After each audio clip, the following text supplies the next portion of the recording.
Nagkaroon ng ideya at lakas ng loob ang isa nating viewer na humingi ng payo dahil sa isang problemang gabi-gabi niyang iniisip kung paano masosolusyonan.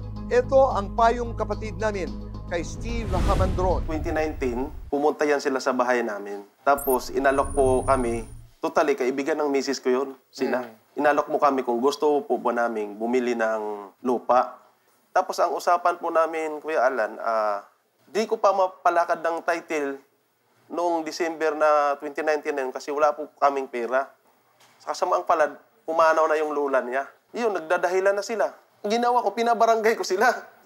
Sabi ng barangay, ayusin daw nila. Pero tumagal na tumagal, wala namang tumawag sa akin. Ang property na nabili ni Steve kay Lola Eulalia at sa kanyang mga apo ay 40 square meters. Dahil mura ang pagkakabenta sa lupa, si Steve ang maglalakad ng papeles para mahiwalay at magkaroon ng sariling titulo ang kanyang 40 square meter property mula sa mother title na may sukat na 231 square meters. Para lang maintindihan, Opo. Steve, ng mga kababayan natin, ha? Opo. Kasi nga, yung mother title, Opo. hindi lang yung lupang binili mo, Opo. pati yung natira sa kanila nandoon. Opo. Ano naging dahilan ng mga apo, nung sellers, sellers na lang sabihin ko, dun sa barangay? Anong sinabi nila sa barangay? Wala daw silang tiwala sa akin or sa yung naglalakad. Yeah. Huwag mong personalin yung sinasabing wala silang tiwala sa iyo or doon sa naglalakad. Bakit? Ang dami pong scam ngayon. Oo, totoo po yun. And agree talaga ako kay Alan na mukha lang naman kinakabahan sila na baka ikaw pa ang manloko, di ba? So hindi ko rin sila masisi. Para lang mapanatag loob mo, ang gagawin ng CIA with BA, yung lawyers namin lalapit kay kapitan at sa mga sellers at sasabihin sa kanila, kami na maglalakad. Okay? And then, i-explain namin sa kanila. Huwag kayong matakot kasi may dokumento yan paano nyo hahatiin yung lupa dahil pare-pareho yung minana yan. Pero yung isa kong gustong idagdag, kung kayo bibili ng property na isang parte lang siya ng isang mother title, katulad nung sitwasyon mo, then you also have to identify it very specifically. Kasi pag sinabi mo lang 40 square, saan yun? Sa kaliwa, sa kanan, sa dulo, sa gitna. Hindi natin alam. I-summarize ko lang mga kababayan, kung bibili kayong lupa, unang-una, titingnan nyo yung titulo o tax deck. Siguraduhin nyo yung nagbebenta ay siya may-ari or authorized siyang magbenta. Kasi kung may kahati yan, may kasosyo yan, or wala sa pangalan niya, problema. Number 2, lamang ka talaga pag nasa possession mo yung lupa. Tapos last question bago ko hingin yung opinion din ni ate. Pero nasa possession mo yung 40 square meters? Yes, sir. Oo. Kuya Alan. The function of the show is that, ang sinasabi nga ni Ate Pia at Kuya Alan, ang Cayetano in Action ang magiging garantor. Halika, samahan natin, kausapin natin, at kami ang magagaranti na hindi kami lalampas doon sa binili ni Steve. So, Steve, klaro, no? Magiging partner mo at sasamahan ka ng Cayetano in Action para ayusin ang iyong problema. Salamat, Tito.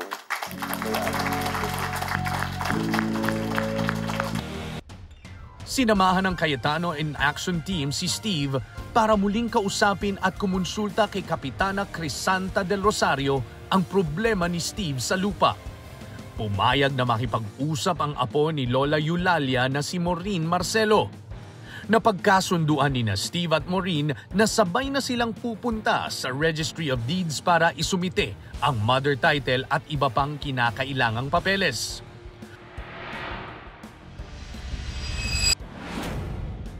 Nadatnan ng Cayetano in Action Team si Steve at ang misis niya sa kanilang tindahan.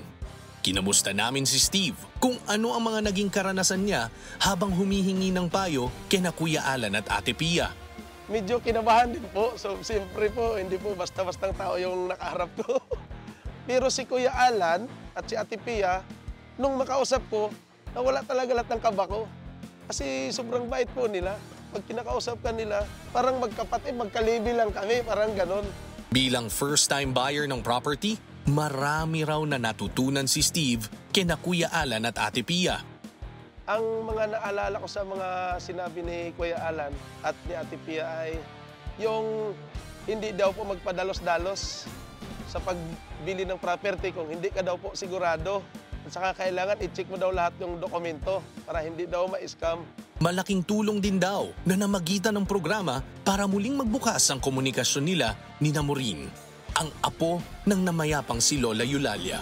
Pagkatapos namin magharap sa CIA, in-schedule po kami ng staff ng barangay para pumunta po doon sa Registry of Deeds. Dahil sa sinabi nila na namatay na po yung may-ari, hinahanapan po ako ngayon ng extrajudicial settlement, parang ganon. Tama rin ang assessment ni na Kuya Alan at Ate Pia na hindi naman ipagkakait ni Maureen ang karapatan ni Steve sa lupang nabili. Nag-iingat lang si Maureen bilang tagapangalaga ng mga papeles ng pamilya. Nung nabenta po yun ng lola ko sa kanya, nandun din po kami. Kaya nga po, ino-honor ko siya na nakabili po siya sa lola ko.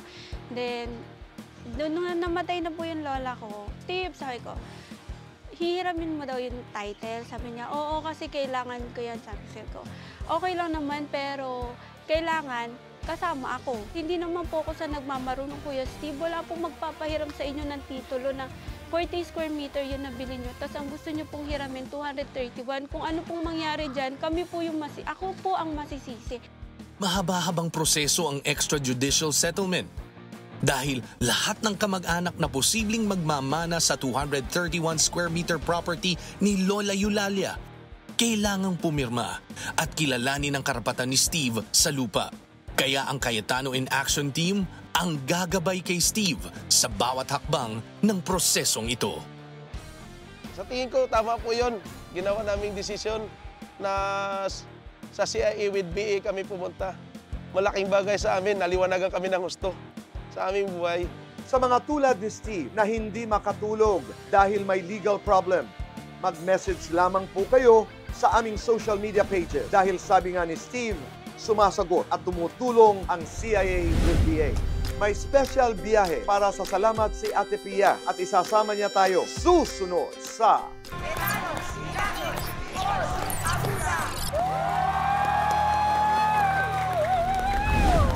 Cayetano in Action with Boy Abunda would like to thank Ensaymada from La Luna Cafe. Come home to a delicious tradition. We're located at 103 ML Quezon Avenue, Hagonoy, Taguig. 7.